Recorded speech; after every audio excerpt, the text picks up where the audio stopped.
হাদিসের মধ্যে নবীজি কৃপণ ব্যক্তির কঠিন এক অশুভ পরিণতির কথা উল্লেখ করেছেন, যার মধ্যে কৃপণতা থাকবে। পাশাপাশি আরো দুটো বদ অভ্যাসের কথাও সেখানে তিনি উল্লেখ করেছেন, যার মধ্যে কৃপণতা থাকবে, অথবা যার মধ্যে প্রতারণার স্বভাব থাকবে। আরেকটা কথা উল্লেখ করেছেন, যার মধ্যে খোটা দান করার স্বভাব থাকবে, অর্থাৎ কারো কোনো উপকার করেছে আর সুযোগ পেলে খোটা দিয়েছে, উপকার করেছে আবার খোটাও দিয়েছে, উপকার করে আবার খোটাও দেয়। তো এই তিন স্বভাবের ব্যক্তি সম্পর্কে নবীজি কঠোর হুঁশিয়ারির কথা হাদিসের মধ্যে উচ্চারণ করেছেন। তিরমিজি শরীফের 1963 নম্বর হাদিসের বর্ণনা, عن أبي بكر الصديق رضي الله عنه عن النبي صلى الله عليه وسلم قال, নবীজির প্রিয় সাহাবী, নবীজির সঙ্গী হযরতে আবু বকর রাদিয়াল্লাহু আনহু থেকে বর্ণিত,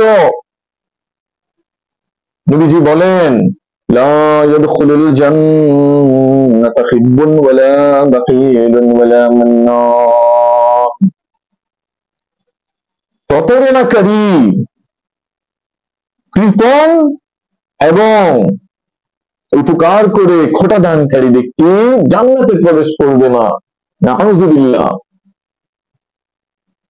মর্ম এটাই, হাদিসের মর্ম এটাই, যে ব্যক্তির মধ্যে এই তিনটা স্বভাব এসে যাবে, প্রতারণা করার স্বভাব, সুযোগ পেলেই অন্যকে কষ্ট দেওয়া, অন্যকে বিপদে ফেলে দেওয়া, অন্যের সাথে প্রতারণা করা, ঠকবাজি করা, ধোঁকাবাজি করা, এই স্বভাব যার মধ্যে চলে আসবে, এই স্বভাব তাকে জান্নাতে যাওয়া থেকে, তার জান্নাতে যাওয়ার ক্ষেত্রে বাধা হয়ে দাঁড়াবে।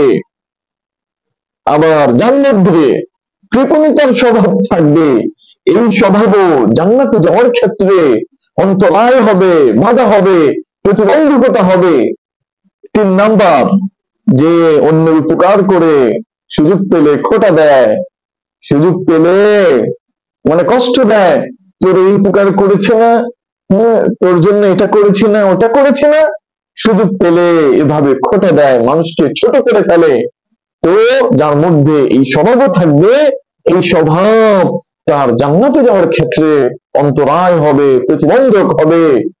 সুতরাং আমাদের যাদের মধ্যে এই বদভ্যাস গুলো আছে, এই মন্দ স্বভাব গুলো আছে, আমরা যদি সহজে জান্নাতে যেতে চাই, আমরা যদি জান্নাত লাভ করতে চাই, আমরা যদি জাহান্নাম থেকে বাঁচতে চাই, তাহলে এই মন্দ স্বভাব গুলো থেকে, এই বদভ্যাস গুলো থেকে আমাদের সবাইকে বের হয়ে আসতে হবে।